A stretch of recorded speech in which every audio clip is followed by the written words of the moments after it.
Los Angeles will spend more than $30 million a year for the next 3 decades on repairing busted sidewalks. The big question now is, what's going to happen to some of the trees that are causing the damage in the first place? The National Transportation Safety Board is still investigating the accident, and they're trying to determine where safety may be improved on commuter trains. The conductor of the derailed Metrolink commuter train behind me is the most critically injured out of the 6 people taken to the hospital. The latest reports indicate that he's been moved to an intensive care unit where he's been worked on actively to stabilize his injuries. The victory against Ecuador not only served as a confidence booster for the Mexican national team, it also allowed head coach Miguel Herrera to give some playing time to some players who haven't had enough minutes in their clubs, like Javier Chicharito Hernandez, who managed to score the only goal of the match.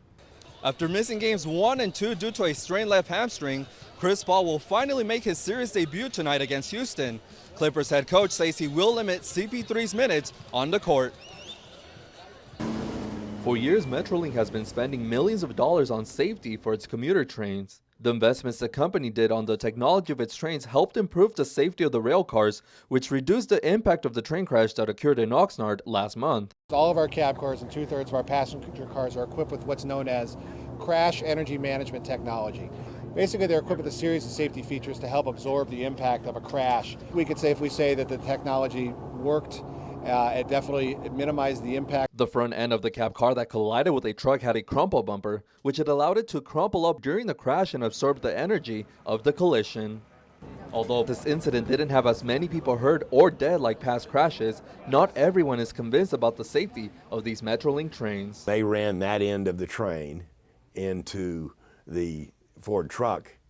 The crash was so severe that it seriously, critically injured the locomotive engineer, and he passed away this week. So if they're safer, it didn't do Mr. Steele any good. This attorney has represented injured riders in 2 of 3 previous derailments involving Metrolink trains in push configuration. He argues that it's better to have the engine pulling the train instead of pushing it. That way, the extra weight of the locomotive in front can keep the wheels attached to the rails and prevent derailments. The National Transportation Safety Board is still investigating the accident, and they're trying to determine where safety may be improved on commuter trains. In Los Angeles, Jose Saenz, Valley View News. As nearly 5 million undocumented immigrants in the U.S. get ready to file for President Obama's expanded Deferred Action Program, Washington's top ambassador for the idea is gathering support in California. The U.S. Secretary of Homeland Security and Mayor Garcetti spoke to community members about the federal DACA and DAPA programs, which will allow millions of people like Alejandra Velazquez to come out of the shadows and be able to stay and work in the U.S. without fear of deportation. It's time for me. I have been living in this country for 18 years, so it has been very difficult life with 2 children. Just in Los Angeles, both programs will benefit more than 500,000 people. This isn't about numbers. This is about flesh and blood. This is about our brothers and sisters, our neighbors. Although both programs will guarantee millions of working undocumented immigrants to stay in the country, it will not do the same to those who have committed a serious crime. What we're seeing, and what I want to continue to emphasize, is an increasing percentage of interior removals of criminals. Now, the higher percentage of those removed from the interior who've been convicted of crimes. People eligible for DACA can start applying on February 18, and those who qualify for DAPA will have to wait until May. Johnson also mentioned that in order to meet the high number of applications that are expected for the extended program, the USCIS has been hiring and training additional personnel, and they've been ramping up resources. In Los Angeles, Jose Saenz, Valley View News.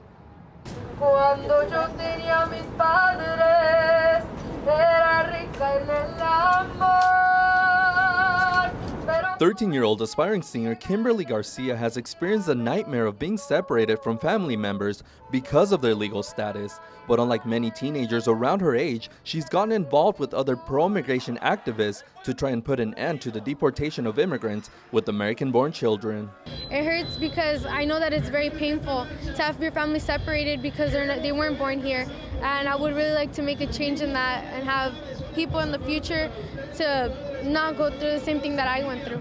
Garcia and thousands of people took over the streets of Los Angeles to show their dissatisfaction with the temporary suspension of the DACA and DAPA programs, but most importantly, to pressure the government to get these programs going soon. When we knew that the DACA and DAPA were stopped by this Texan judge, we were really sad. But we don't have to be sad. We have to take action. We are not here to take any jobs away.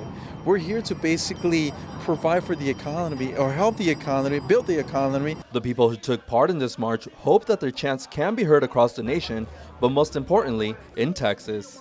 This march is the first out of the many that will be going on nationwide in the next couple of weeks, with the purpose of reversing the injunction imposed by a federal judge on President Obama's executive action. The next one in LA is scheduled March 28th. In Los Angeles, Jose Saenz, Valley View News. Two competitive teams is all the head coach of the Mexican national soccer team needs for this upcoming summer. Starting in June, Mexico will be competing in the South American regional tournament Copa America, followed by their participation in the CONCACAF Gold Cup. Mexico began to prepare for both competitions in Los Angeles as part of its first U.S. tour of the year, where the team spent 4 days practicing in the Southland, allowing head coach Miguel Herrera to get a good idea of which players he'll play in either of the tournaments and start laying out his strategy to the team. We want to see our forwards and wingers moving around and have some type of base with regards to our style of play. It's important that our players have a good idea of what we want to do on the pitch. Herrera was able to put some of his ideas into action in a friendly match against Ecuador, where a goal in the 14th minute by Javier Chicharito Hernandez proved to be the difference in the match, along with a blocked penalty shot by Jesus Corona.